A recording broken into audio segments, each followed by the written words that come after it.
Bienvenidos a todos, gracias por estar aquí con nosotros.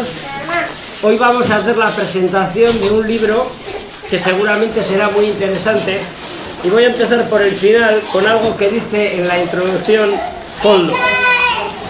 Este libro no pretende juzgar a nadie, solo pretende que nuestra historia no se olvide y colocar a Baracaldo en el lugar de importancia que creo que le corresponde. Espero que la lectura de este libro sea del agrado de los y las baracaldesas. Han pasado ya 80 años desde la Guerra Civil y efectivamente es tiempo más que suficiente para que los historiadores de alguna manera seamos todavía, si somos rigurosos, más objetivos a la hora de analizar hechos históricos de los que nos alejamos mucho en el tiempo. Hoy yo estoy muy contento de estar aquí y presentar el libro de Koldo, precisamente porque somos dos generaciones. La mía representa a los luchadores y batalladores, un recuerdo para Luqui que está aquí de la ACB como representante de la lucha que hoy están llevando a cabo por puestos de trabajo. Yo represento de alguna manera a esa generación que fuimos unos peleas, hay que reconocerlo, y conquistamos conquistas importantes. El hecho de que hoy otra generación posterior sea capaz de coger un tema como el de la guerra civil es una cosa, a mí me parece que muy bonita, pero por otra parte era ya muy necesario. Hay una cosa que es muy importante. En Baracaldo llevamos algunos años en que los libros parece que están al alza. En cualquier librería que nos metamos en el pueblo vemos autor de Baracaldo, autora de Baracaldo, autor de Baracaldo, en libros de historia, en libros de novela histórica, en libros de literatura narrativa, incluso poesía, algo que nos parecía, pues, no sé, parece que la poesía últimamente está en otro planeta, ¿no? Pues incluso tenemos autoras de poesía en Baracaldo. Luego tenemos un autor que es muy prolífico y muy mediático, que es Miquel Alvira, que no es baracaldés, pero ya le hemos dado la nacionalidad. Está ahí en Baracaldo viviendo no sé cuántos años, y en fin. La obra que presentamos hoy, Koldo lleva trabajando prácticamente en ella desde que salió de la universidad. Esto es más de 14 años investigando, recogiendo información, haciendo entrevistas a personas que vivieron. Todavía, por suerte, quedan algunas personas con las cuales se están haciendo entrevistas, reportajes, y todavía alguna mujer que con 101 años tienen una memoria de asustar. Y bueno, por otra parte decir que Koldo es muy conocido, puesto que además ha colaborado con K Baracaldo, con la primera revista, en la cual publicó en euskera, que normalmente la gente no quiere publicar en euskera porque se vende poco. Él publicó en euskera ese artículo, la guerra civil a Baracaldón. Ha trabajado con Ezagutu Baracaldo, con Herri Colore, con Baracaldo Digital, con asociaciones populares como Ibarracaldo y Sasiburu, la asociación a favor del euskera. Y yo, como no me voy a extender más, le voy a dejar a él porque Seruko Izarra, letraren Izarra gaur da Koldo. Vale.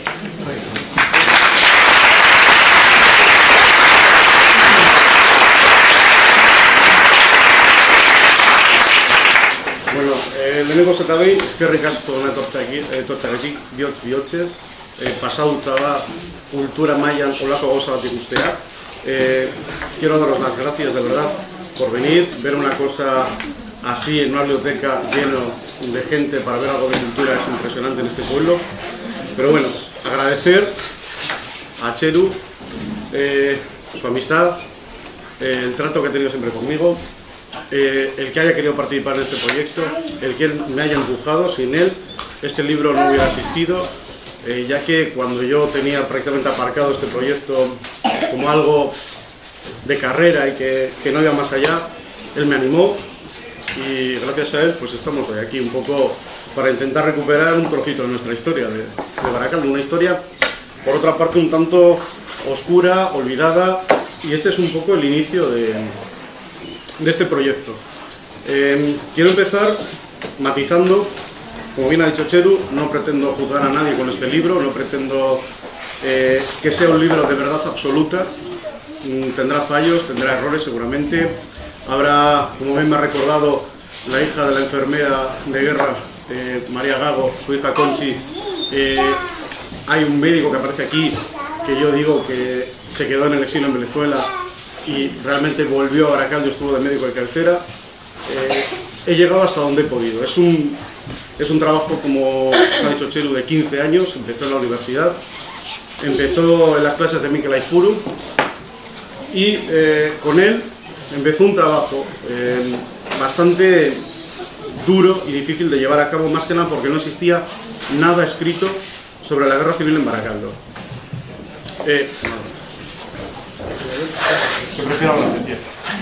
La cuestión es que en Baracaldo no existía ningún libro, no existía nada que fuese realmente serio.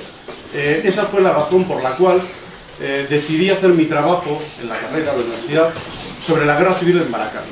¿Cuál es el tema? Que los únicos libros que existían sobre Baracaldo realmente eran un poco, digamos, de chascarrillos, ¿no? Los de Carlos Ibáñez, con todos mis respetos, pero tratando ciertos temas no había una seriedad, una rigurosidad, quizás tampoco lo pretendía, no lo sé. Hablé con él, me dio una entrevista, pude hablar con él y le pude preguntar por qué existía esa laguna en la historia de Baracaldo, por qué ese periodo que va desde el 36 hasta el 39 o el 45, podemos llegar a decir, no existía. Y me dijo que era porque no le interesaba a nadie. Primer error. A mí me interesaba y creo que a más de una persona que hay aquí también le interesa. Entonces, ¿cómo empezar?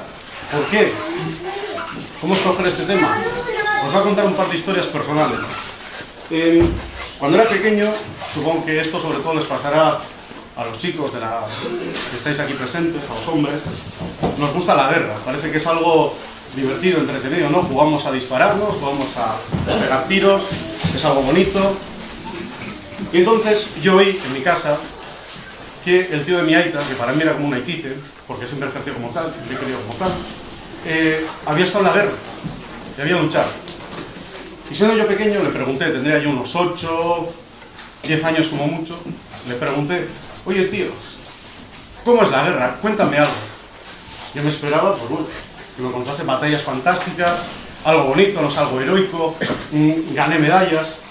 Su reacción fue toda la contraria. Se puso nervioso, comenzó a llorar y se tuvo que marchar de la cocina donde estaba. Entonces, perdón, si me emociono porque me acuerdo de cómo se puso. Esa reacción me hizo cambiar el chip un poquito sobre lo que podría ser la guerra.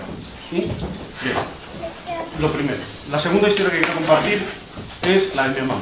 Mi mamá, una niña pequeña, 3 hermanas, año 36, empieza la guerra, su madre está muerta y su padre, Legallerza, deciden mandarles a su pueblo de origen, que era Ibarri, de vacaciones o un poco a refugiados. Vale.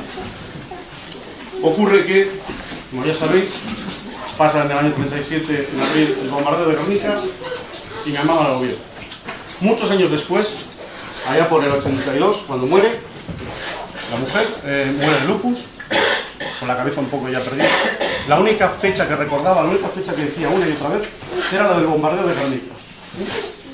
Así que mi familia estaba también un poco implicada con este tema de la guerra. Pero ¿por qué no Baracaldo? ¿Por qué en Baracaldo no había nada? ¿Por qué no sabía nada?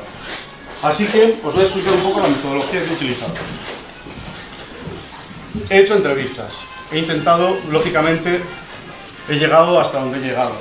Por también temas de la edad, pues ha habido gente que no se ha podido hacer, o que se ha perdido, o que no ha podido volver a hacer las entrevistas como a mí me hubiese gustado. Más o menos unas 30 entrevistas directas, de unas 2 horas de duración cada una, donde he transcrito de la mejor manera posible lo que me han contado. Muchas de ellas me han servido para contrastar datos objetivos que he encontrado en documentos, porque otro de los casos es que he estado en archivos, he estado en hemerotecas y he estado también, por ejemplo, en el archivo municipal, que a ver cuándo lo ordenan, porque está horrible, y para poderlo ver ya aprovecho y digo que a ver si alguien se anima del ayuntamiento a arreglarlo, porque está horrible. Libros. más de 150 libros me he tenido que leer para encontrar siquiera alguna línea que hiciese referente a Baracaldo. Alguien puede preguntarse, de los que estáis aquí, ¿y por qué Baracaldo puede ser importante? Si no aparecen los libros no será importante, ¿no? Es otro error que se suele cometer. Baracaldo es un punto clave para mí, de hecho creo que es un punto de inflexión en la guerra civil, porque creo que el hecho de que Baracaldo tuviese la industria y el hecho de que esa industria no fuese bombardeada nunca hizo que la guerra se decantase hacia un bando más que hacia el otro, aparte de otras muchas consideraciones. Ya lo sé porque seguro que alguien va a estar pensando la falta de medios, la falta de hombres, la falta de alianzas entre ellos mismos. Así que, ¿cuál es el quid de la cuestión? ¿Por qué Baracaldo no aparece en los libros de historia? Bueno, pues creo que realmente porque ha habido muchos problemas, porque yo me he encontrado con problemas para poder hablar con mucha gente. De hecho, ha habido gente que no ha querido entrevistarse conmigo, que no ha querido contarme las cosas, porque creían, como bien ha dicho Chelo al principio, y yo recuerdo luego, que iba a juzgar o que sí iban a ser juzgados. La idea para nada es la de ser juzgados. Para nada, ni mucho menos. Sino que lo único que pretende es recuperar esa parte del trozo de la historia de Baracaldo. Porque lo único que este libro pretende es, no es ser el final, no es ser un libro absoluto, sino ser el inicio de un puzzle. Que la gente vayáis comentando, que vayáis escribiendo vuestra parte de historia y que se vaya completando hasta poder descubrir, no la verdad, porque quizás la verdad no existe, porque la verdad hay muchas verdades, pero es un poco lo que ocurre. Bien, puntos polémicos que nos podemos encontrar en el libro, o puntos curiosos, si queréis. El desconocimiento absoluto que yo tenía cuando empecé este trabajo de cuánta gente había muerto en Baracaldo y de Baracaldo. Son más de 600 personas las que han muerto en Baracaldo o de Baracaldo, que me parece una auténtica barbaridad. Hubo 5 hospitales de sangre en Baracaldo, más unos almacenes y parking en el Palacio de Munó. Esos 5 hospitales estuvieron trabajando a tope, fueron bombardeados, fueron atacados. Como bien me contaba, porque tuve la suerte de entrevistarme con María Gago, que contaba más o menos con 25 años cuando empezó la guerra, y la conocí con 99 años, una cabeza privilegiada, una memoria increíble.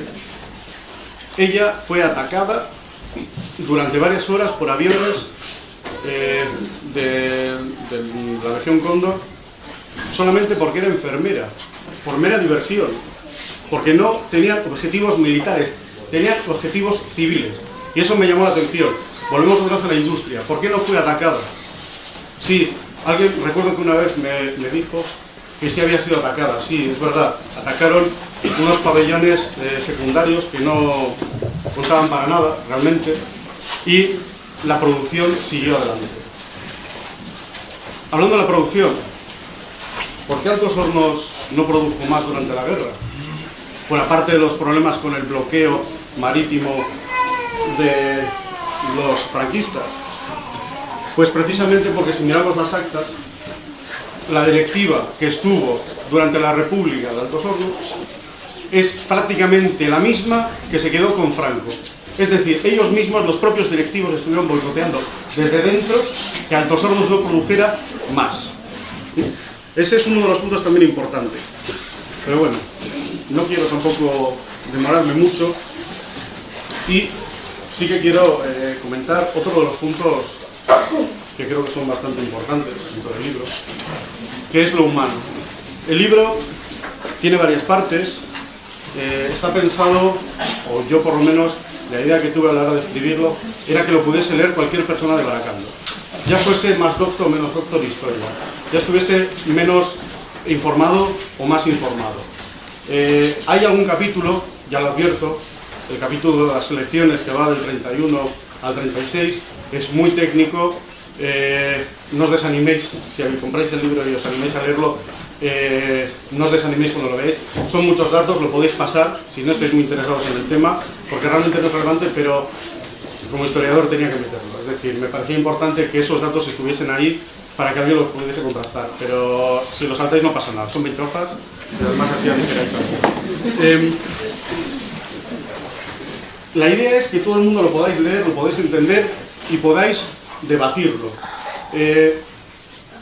La gente, lo que pretendo con el libro es dar a Baracaldo, devolver lo que se nos había quitado, la memoria.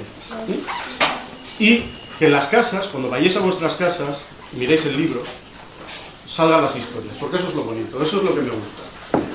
La gente, lo que más me ha gustado de las entrevistas, aparte de conocer a gente maravillosa, es lo que me han contado y sobre todo después. Cuando me he marchado y se han vuelto a encontrar conmigo, se han puesto en contacto y me han dicho: jo, pues sabes que luego me fui a casa y estuve hablando y salió que mi abuelo estuvo, que mi abuela le pasó tal. Eso es lo que quiero, ¿sí? Que la memoria esté ahí al pil, que huya. Por eso he tratado de plasmar lo humano dentro del libro. Aunque hay partes que ya os digo son un poco más técnicas, un poco más farragosas, he tratado de entrelazarlas con los sentimientos más mundanos que aparecen en el libro, tanto buenos como malos. Estamos hablando que hay cosas horribles plasmadas en este libro, cosas que han pasado en nuestras calles. De ahí, cuando los que hayáis visto el vídeo de promoción que hemos hecho para el libro, digo que nunca volveréis a ver las calles igual, porque en nuestras calles ha habido más de 18 bombardeos documentados, más de 57 personas que murieron por esos bombardeos. De eso, creo que la inmensa mayoría de los que estamos aquí no lo sabíamos hasta hace relativamente poco. O muchos lo sabréis cuando empecéis a leer el libro, si lográis pasar ese capítulo de las elecciones. Yo lo aviso, digo, porque luego no quiero que me vaya por la calle y me diga: oye, vaya chapa el capítulo. Yo lo aviso. Entonces, esas calles que todos los días paseamos por ahí han sufrido guerra, han sufrido bombardeos, han sufrido ataques. La gente ha sufrido, ha muerto en esas calles, en esas campas. Baracaldo era muy distinto, pero realmente lo que es el núcleo sigue siendo el mismo. Sí que es cierto, y esto, bueno, la gente de Alonsotegi me puede perdonar, no he tenido muy en cuenta Alonsotegi, me he centrado más en Baracaldo, lo que es el actual Baracaldo, aunque sí que para las notas y para el cuenteo he tenido en cuenta Alonsotegi, porque aunque ellos ahora mismo son un pueblo independiente, en aquel momento era Baracaldo. Creo que tenía que entrar dentro de las estadísticas. Como os digo, estas calles han sufrido bombardeos, ha habido ataques. Lo que no ha habido son combates. Eso sí que no ha habido en Baracaldo. Y eso es un punto de polémica del que me gustaría hablar un poco al final, porque hay otro punto polémico que es, cuando veáis las listas de los fallecidos, ya os digo, creo que son, estoy hablando de memoria, unos 636 muertos en total en Baracaldo, relacionados con Baracaldo. Gudaris y milicianos de Baracaldo que murieron fuera de Baracaldo hay unos 350 más o menos, me parece un número, bueno, bastante importante para la época.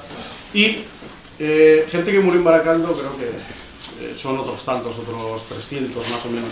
Y luego hay un punto que es el del Cabo Pilates, que es el buque prisión que estaba en la dársena de Porto, que suele generar bastante polémica, porque ya sabéis que hubo, durante unos ataques aéreos de la aviación franquista, murieron varias personas, incluidos varios niños. Entonces la gente, harta, porque tened en cuenta que los que estaban en ese buque prisión, algunos eran muy derechistas e incluso celebraban esos ataques aéreos, y cuando se enteraban que había muertes parece ser que lo celebraban, contado por ellos mismos, no por la propaganda contraria. Así que la gente, viendo esas celebraciones y viendo esas actuaciones, harta de esos ataques, porque como os digo, los ataques aéreos no iban dirigidos a los militares, no iban dirigidos a la empresa, no iban dirigidos a objetivos clave, iban contra la gente. La gente bajó y, ayudados con algunos milicianos, parece ser que mataron a unos 60 presos que estaban allí, en 2 días, el 25 de septiembre, si no recuerdo mal, y el 2 de octubre de 1936. Y estos los he incluido también, porque también mueren en Baracaldo, y creo que tienen que estar también en la lista. El punto quizás más polémico que podéis encontrar en este libro es la caída de Baracaldo. Esto ha levantado muchas ampollas, ha habido mucha gente, como os digo, que no ha querido darme la entrevista, pensando que no sé qué podría pasar. Y, como os digo, no voy a juzgar a nadie, vengo a contar. A día de hoy todavía es muy difícil saber qué pasó concretamente. Ya sabéis que Baracaldo se rindió sin disparar un solo tiro, entre comillas, la industria se entregó y hubo batallones completos que se rindieron, como el batallón Gordesola, que estaba bastante integrado. De hecho, la foto de la portada es el batallón de Brezábal, que luego se integró en el Gordesola. Y después de luchar heroicamente en un montón de batallas, acabaron rindiéndose muchos en Baracaldo. Todo esto viene contextualizado y hasta explicado porque incluso yo, que partía de una premisa X, con una serie de prejuicios, los he ido cambiando a medida que me he ido empapando más de la historia, que he ido abriendo un poquito la mente y viendo un poquito qué es lo que ocurrió, porque la cosa es que el batallón Gordesola tuvo que decidir en un momento dado si volar la industria, si volar Altos Hornos o no. Y este hecho genera muchísima polémica, porque dicen, los más entendidos, que si se hubiese destruido la industria, quizás Franco no hubiese ganado la guerra. No lo sé, porque tenía el apoyo alemán e italiano, que era muy importante, y quizás, aun volando la industria, la hubiese ganado. Quizás, también lo que hubiera podido pasar es que se hubiese retrasado el final de la guerra civil y hubiese coincidido con el inicio de la Segunda Guerra Mundial. O igual no hubiese empezado la Segunda Guerra Mundial. No lo sabemos. Esto ya es fantasear e imaginar. Pero aquí estamos para hablar de lo que pasó. La situación es que obreros que de pronto se encuentran con armas en la mano y con un enemigo muchísimo mejor armado. Estamos hablando que la aviación republicana que había en Bilbao era irrisoria. Teníamos aviones soviéticos que muchas veces venían en barcos, faltaban piezas, no se podían montar, no había ayuda, no había apoyo. Incluso el mejor piloto, Felipe del Río, fue derribado. ¿Por quién? ¿Por los franquistas o por los propios republicanos? De hecho, incluso eso es un misterio a día de hoy, porque parece ser que había un buque en Portugalete que tenía prohibido disparar mientras hubiese un combate aéreo, y mientras había un combate aéreo sobre Baracaldo, dispararon, y no está muy claro si llegaron a derribar a Felipe del Río, que había derribado a 6 aviones franquistas, o no. Y cayó en el río Galindo, cosa que también los libros de historia se confunden porque ponen que fue derribado en Lamiaco cuando murió en Baracaldo, con un montón de testigos que vienen sus aportaciones en el libro. No había cañones antiaéreos, no había tanques, las armas que le vendieron al gobierno vasco eran obsoletas, eran las armas checas de la Primera Guerra Mundial. No había prácticamente con qué defenderse y aún así se resistieron durante varios meses. Y con eso estoy hablando de obreros, de gente trabajadora que de repente se encontró en esa situación. Y de pronto les dicen que hay que bombardear o hay que destruir la industria, su medio de trabajo, lo único que conocen para trabajar. Esto oficialmente, pero extraoficialmente, ¿qué se les dice? Porque claro, ahora entramos en la lucha entre el gobierno vasco y el gobierno de Valencia, el gobierno republicano. El Lehendakari Aguirre pide más medios, Valencia dice que no, porque no se acaban de fiar del gobierno vasco, aunque estaban demostrando total fidelidad a la República, pero poco más o menos que el gobierno de Valencia abandona Euskal Herria y nos deja un poco en manos de Franco y de Hitler junto con Mussolini. Y aún así nos exige, o les exige mejor dicho, que destruyan la industria. Nadie la destruyó. Luego cuando veremos o leáis el libro veréis que ni en Santander ni en Asturias se destruyó la industria. ¿Sí? Pero en estas estamos. Así que les exigen que vuelen la industria oficialmente, pero oficialmente parece ser que hay algunas comunicaciones que dicen lo contrario. Vamos a decir que sí, pero por debajo vamos a decir que no, no la voléis. Y en estas están los que os digo, que son obreros, que de repente son gudaris, milicianos, que están armados y dicen, ¿y qué hacemos? Nosotros trabajamos aquí, ¿lo destruimos o no? Y de mientras los italianos que están ya en Erandio se ponen a negociar con los del batallón Gordesola una rendición. Ellos muchos son de Baracaldo y de Sestao, están en casa, están cansados, tienen hambre, tienen frío, no entienden ya qué está pasando, se sienten abandonados, como os digo, por el gobierno de la República. Ven que ya no quedan aviones para defender los cielos de Bilbao, no hay cañones, como os digo, no hay tanques, no hay armas. ¿Qué hacer? ¿Seguir adelante? Muchos tienen las familias aquí y sienten la tentación de ya vale.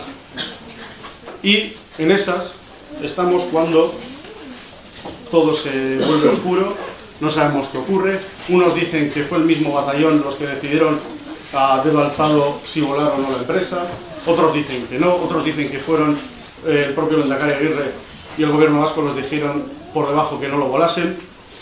Realmente parece ser que fueron los mismos hombres del batallón Gordesola los que dijeron que era una barbaridad, que se iban a quedar sin trabajo, que qué iban a hacer si eso se volaba. También hay un mito que se dice que hubo un batallón asturiano, otros dicen que santanderinos, que quiso volar Altos Hornos y que el batallón Gordesola incluso llegó a disparar contra ellos. Yo incluso he sido parte de ese mito porque cuando empecé con esa investigación también lo escribí, estaba confundido, no era así.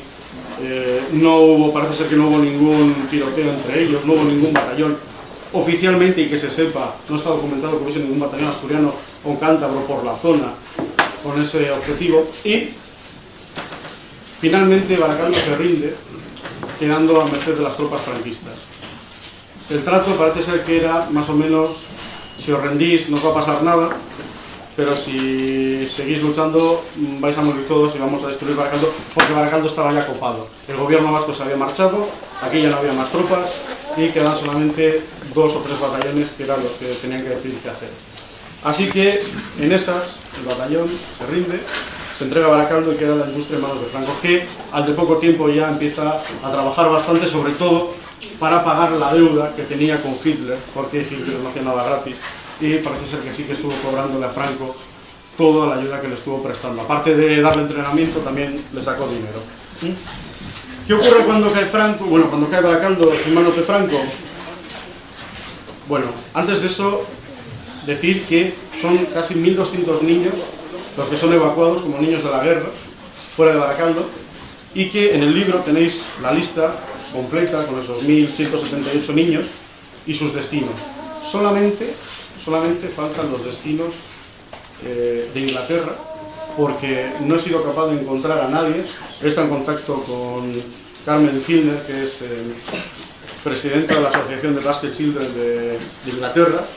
Me ha aportado su ayuda, hemos estado hablando con varios historiadores y no hemos sido capaces de encontrar una lista donde aparecieran los niños y las niñas de Baracaldo que fueron sacadas del pueblo.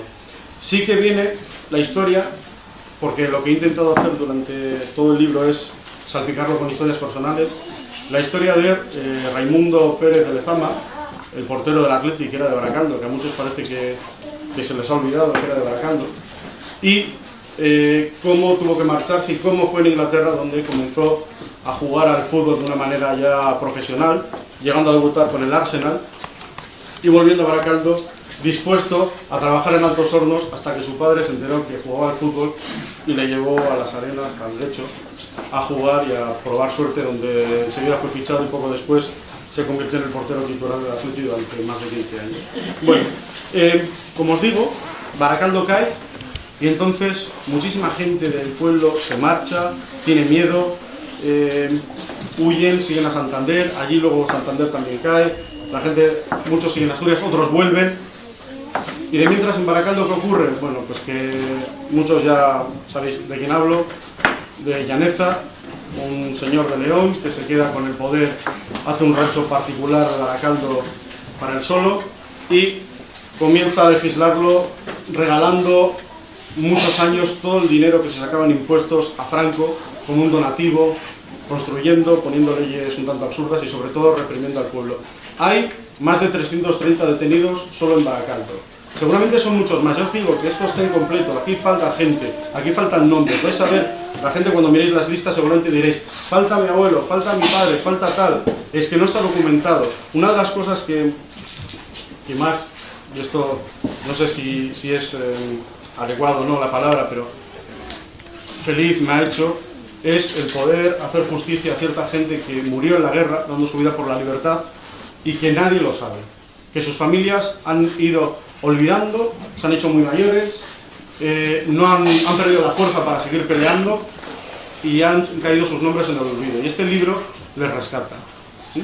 Me viene el caso de Kiko Cabezas, un chico de 25 años, socialista, que marchó a la guerra, murió en Archanda, y su hermana, que limpiaba junto con su madre el ayuntamiento de Baracaldo, lo limpió durante más de 20 años, no fueron capaces de encontrar su cadáver.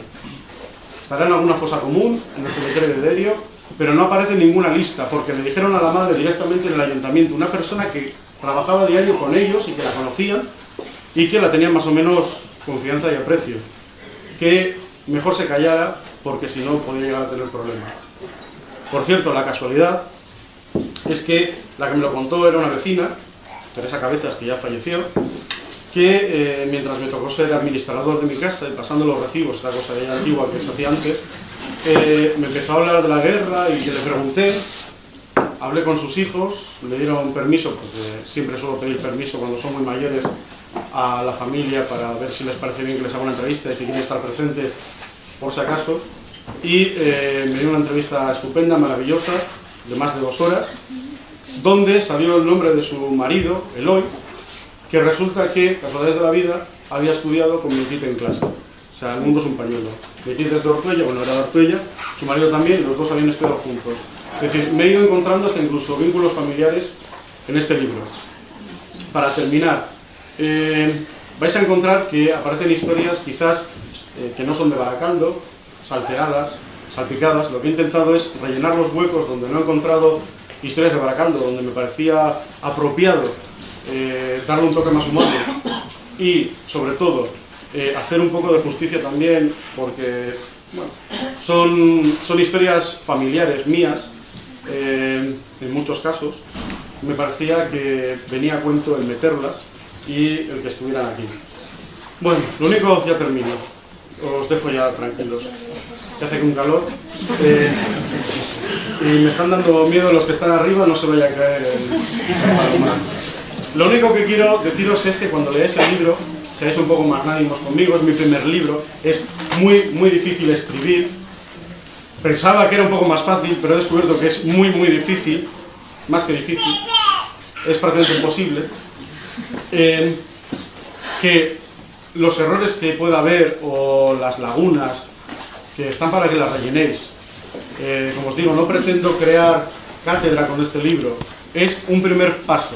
Que la gente lo completéis, que alguien coja el testigo, que alguien se anime y dentro de un tiempo lo haga. Si no, volveré yo a la carga, pero dentro de muchos años. Exacto. Por lo menos dentro de otros 15 y ya otros 15 de prórroga, te diré. Cuando las nenas sean mayores. Cuando mis hijas sean mayores, porque a las pobres también tengo que agradecer a mi familia por el tiempo que me ha dado para poder escribir el libro, pero sobre todo a mi mujer, que es la que me ha sufrido mi buen humor y mi mal humor, sobre todo cuando me corregía el libro, porque ella que la historia no le ha gustado nunca, se ha tenido que leer todo el libro varias veces. Me decía, venga Itziar, léelo, a ver qué te parece, que sí, que te va a gustar. Sí, menos el capítulo de las elecciones, que ese me lo ha corregido mi primo Fernando, que es de números y de ciencias, y también me dijo que vaya chapa, pero bueno, es lo que hay. Agradecerle, pues eso, que me haya dado este tiempo para poderlo hacer, y a mis hijas, pues perdón por el tiempo que os he quitado, pero lo que quería era que tuvieseis la memoria despierta para que no lo olvidéis.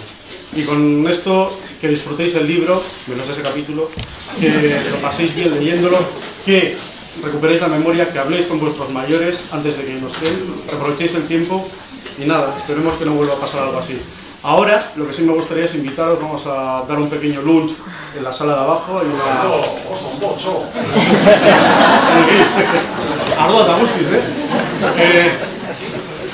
¿Qué os iba a decir? Hay una exposición muy interesante sobre el tratamiento de la guerra civil en los libros de texto, que es prácticamente nulo, o muy capcioso desde luego, incluso a día de hoy. Y nada, agradeceros de verdad, de corazón, que hayáis venido, que me hayáis aguantado este calor, el riesgo incluso físico de estar allá arriba, que crujen esas maderas bastante, y sin más, es que